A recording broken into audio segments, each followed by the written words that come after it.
Merci. Merci. Alors, petite question, qui au collège, je dis bien au collège, avait ce genre de portable, vous levez la main si c'est le cas, le Nokia 3310 ou le LG qui s'ouvre en se glissant comme ça? Levez la main si c'est le cas. Ok, donc ceux qui ont la main levée, vous avez normalement entre 18 et 34 ans. Ça, c'est tout le symbole, c'est le symbole de toute une génération, la génération Y. Et vous êtes ce que les sociologues américains ont appelé les millennials. Et vous êtes aussi la première génération à avoir grandi avec Internet, et ça, comme on va le voir, ça va tout changer. Moi, je m'appelle Boutsi, je suis aussi un millennial, et j'aide les entreprises à se préparer, à se réinventer pour le futur, notamment en parlant de la génération Y, mais aussi en parlant de créativité, parce que j'ai été, comme vous l'avez entendu, magicien et créateur d'illusions pendant 10 ans, à peu près. Et donc oui, il y aura un peu de magie dans cette conférence, c'est sûr.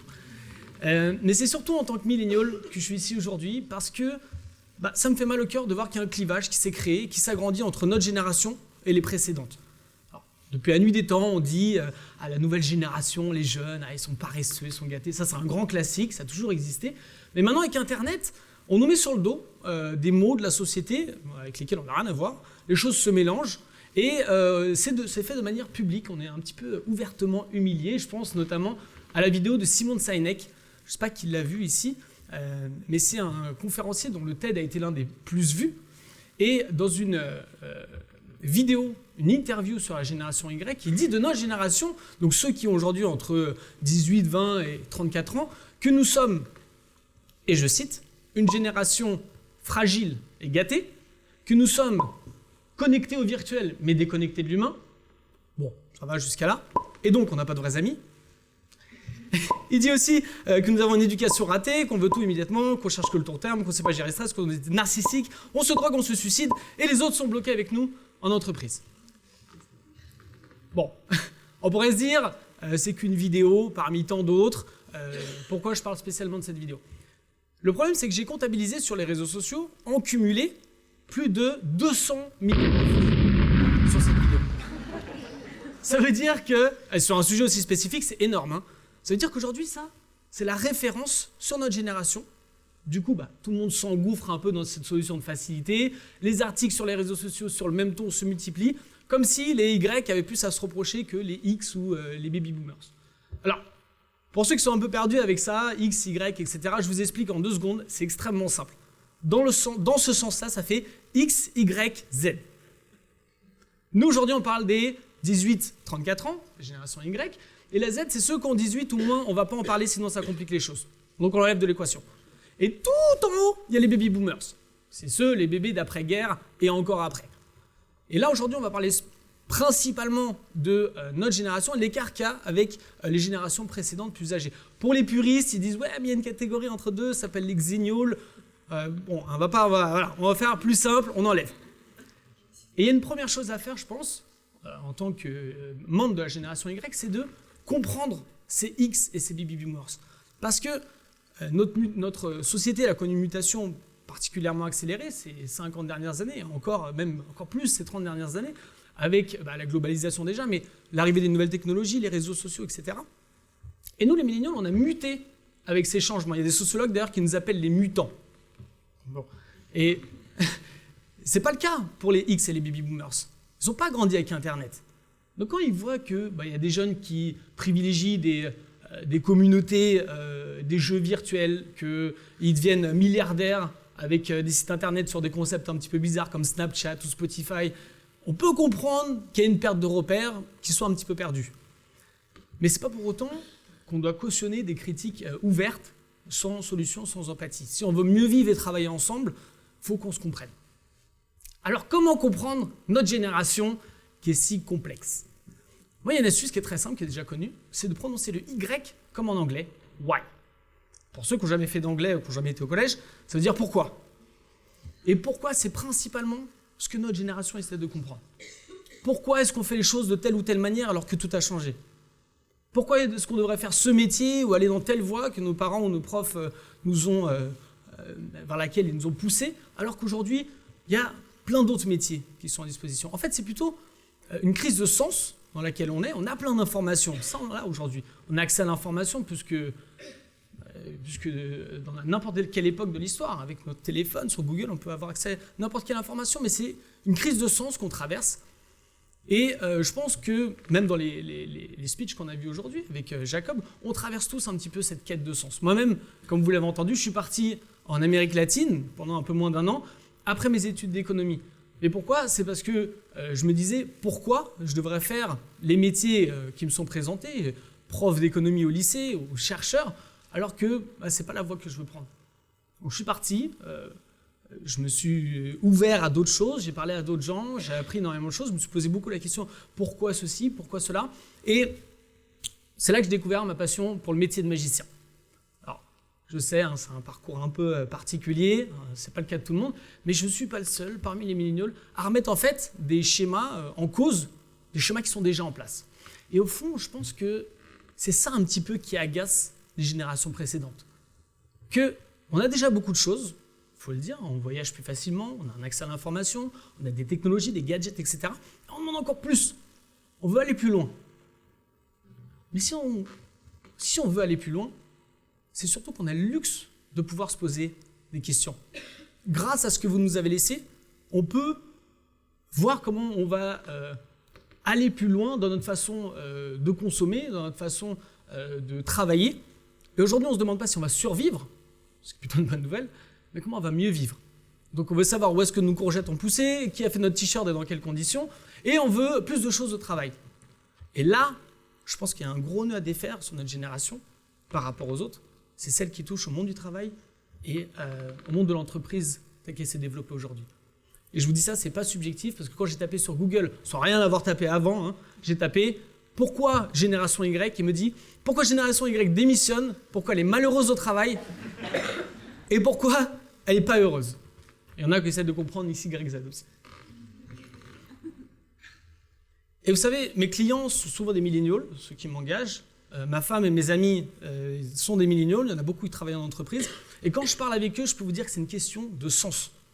Ils veulent savoir à quoi ils servent, comment ils impactent l'entreprise. Et ils en ont marre de faire un job qui, sur le papier, sonne très bien, chef de projet, ceci ou cela, mais qui, en fait, se traduit par des longues horaires, un manager qui fait passer ses sauts d'humeur sur nous, etc. Donc aujourd'hui, la fiche de paye, malheureusement, elle ne suffit plus. On veut plus de sens, plus d'impact.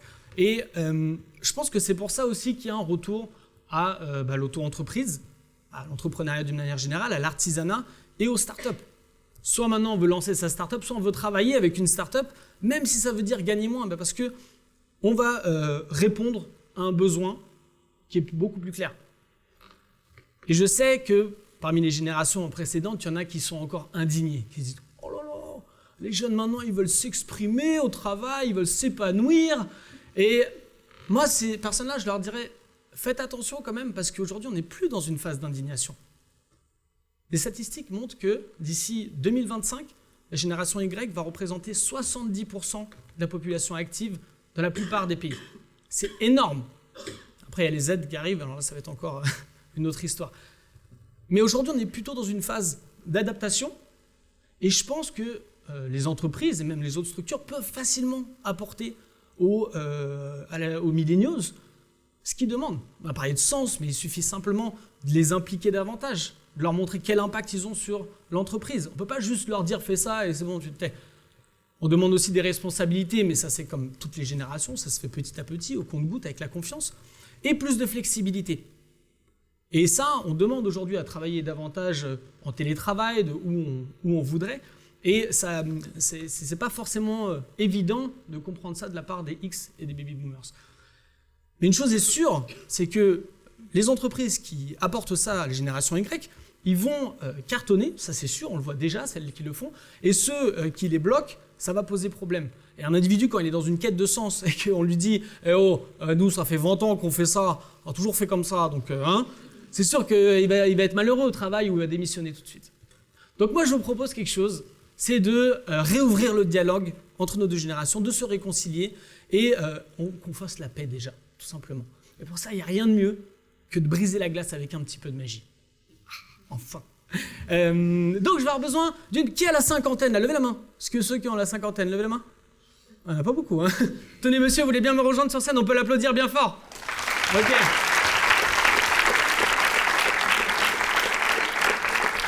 Et pendant que vous nous rejoignez, vous appelez comment? Philippe. Venez dans le rond rouge, vous serez bienvenu. Je vais donner ce dictionnaire à un millénial. J'en ai plein au premier rang. Tiens, tu sais ce que c'est? C'est comme Wikipédia, mais en moins complet et en plus fiable. Voilà. Et Philippe, j'ai un roman, Un impair au féminin. Est-ce que vous l'avez déjà lu? Non. Non, alors c'est, vous pouvez le checker, que ça soit pas, voilà, que je vous laisse feuilleter les pages.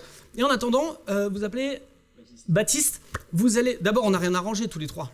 Vous ne connaissez pas? On se connaît pas? Ok, bon, c'est bon. Ce qu'on va essayer de faire, c'est que déjà vous allez penser à un chiffre entre 1 et 129, parce que c'est le nombre de pages qu'il y a dans ce livre. D'accord? Vous pensez à un chiffre entre 1 et 129. C'est bon, vous avez checké le livre, il n'y a rien de particulier? Ok. Est-ce que vous pouvez lui dire la page à laquelle il va ouvrir le livre? Allez-y, on va collaborer tous. Moi, je vais vous montrer qu'on peut travailler tous ensemble, on peut collaborer ensemble. Allez-y, dites-lui, c'est vous qui avez décidé la page à laquelle il ouvre le livre. 42. Je regarde pas. Et ce qu'on va faire, c'est qu'à la page 42, en attendant qu'il fasse tout ça, vous pouvez checker le dictionnaire aussi. C'est intéressant comme bouquin. Ce que vous allez faire, c'est que vous allez prendre à la page 42 un mot, celui que vous voulez, mais assez conséquent. Ne me montrez pas, mettez bien le livre vers vous. Et on va essayer de créer une connexion entre nous deux, de voir si je peux lire dans vos pensées. Donc vous allez m'aider, vous allez m'envoyer les mots psychologiquement, les lettres psychologiquement. Et vous allez prendre un mot qui est pas trop facile à deviner dans le là, parce qu'il y a des probabilités que je devine. Un mot assez conséquent, 6-7 lettres. Vous regardez un, et si vous voulez changer, vous pouvez prendre un autre. Allez-y.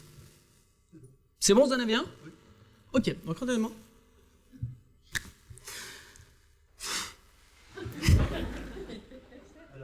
Dites rien, hein, bougez pas les lèvres. Okay.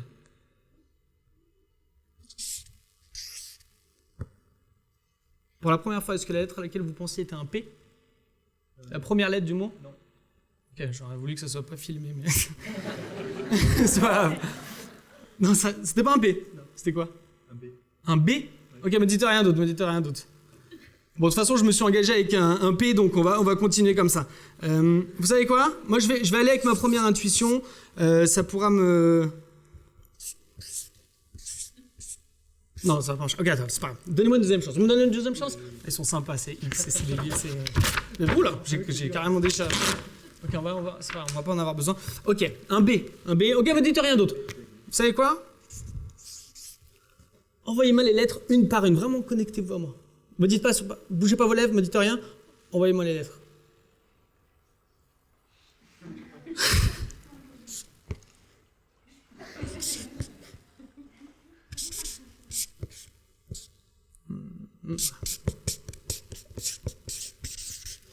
On n'a rien arrangé.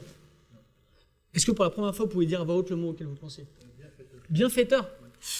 Ah, moi aussi, j'ai bienfaiteur. Alors, vous savez quoi? Ok, tout à l'heure, j'ai marqué P, mais je reste quand même avec ma première intuition. Parce que ce que j'avais marqué sur ma première intuition, c'était P81D5B. Ça vous dit rien? Non, pas spécialement. Est-ce que vous pouvez ouvrir le dictionnaire, s'il vous plaît, page 81? Et on va essayer de regarder sur la colonne de droite, à la page 81, colonne de droite, et le 5e mot en partant du bas. Et vous dites à voix haute très fort quel est le 5e mot en partant du bas. Page 81, colonne de droite. Bienfaiteur? On peut les applaudir bien fort. Merci beaucoup. Merci Philippe. Merci.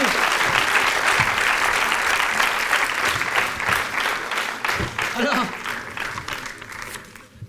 maintenant qu'on s'est bien amusé, qu'on a brisé la glace, moi je vous propose quelque chose de simple, c'est qu'on commence à s'écouter les uns les autres pour voir ce qu'on a à offrir de chaque côté. Notre génération Y a à offrir la maîtrise des outils digitaux, une capacité d'adaptation extraordinaire, ça c'est une compétence très recherchée aujourd'hui. Et si, pour les plus âgés, vous écoutez ce qu'on a à dire sur le marché du travail, il y a beaucoup de choses que vous pourriez apprendre, notamment les comportements des consommateurs, les grandes tendances, l'authenticité, la transparence, etc. Et évidemment, la connaissance et l'importance des réseaux sociaux. Même moi qui ai 30 ans, je fais appel à des plus jeunes aujourd'hui pour qu'ils m'aident là-dessus. Et plus vous allez les écouter, plus eux seront enclins à écouter ce que vous avez à transmettre. Parce que je pense qu'il ne faut pas se leurrer. Oui, on a une bonne capacité d'adaptation, mais aujourd'hui, Plus que jamais, dans un monde qui change autant, on a besoin aussi de guides, de mentors, comme l'a dit Emmanuel tout à l'heure, plus âgés qui peuvent nous transmettre leur expérience.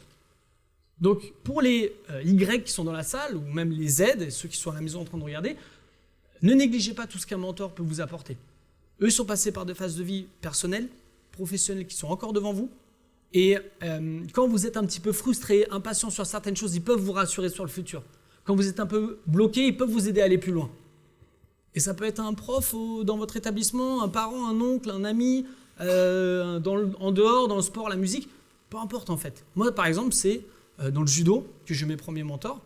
Donc, parce que c'est ce par quoi j'ai commencé. Mais quand j'ai étudié la magie, quand j'avais 20, 23 ans, c'est moi qui me suis bougé pour aller chercher des magiciens plus expérimentés. J'ai été étudié aux États-Unis à mes propres frais. Mais certains de ces magiciens légendaires sont devenus mes mentors.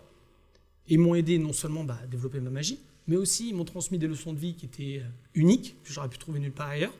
Et ils m'ont aussi aidé à rediriger vers une voie qui me convenait mieux. Ensuite, j'ai eu un mentor pour mon premier livre, pour mon deuxième livre. En tant que comédien, j'ai eu plein de mentors, mais une chose est sûre, c'est que je ne serais pas du tout là où j'en suis aujourd'hui sans eux. Donc, au final, ce que j'essaie de dire, c'est qu'on a autant besoin des générations précédentes qu'ils ont besoin de nous. Moi, ce que je vous propose à tous, c'est qu'on fasse un pas l'un vers l'autre. C'est la raison pour laquelle je vais vous laisser avec une citation de Martin Luther King qui dit « Nous devons apprendre à vivre ensemble comme des frères, sinon nous allons mourir ensemble comme des idiots. » Merci de votre attention.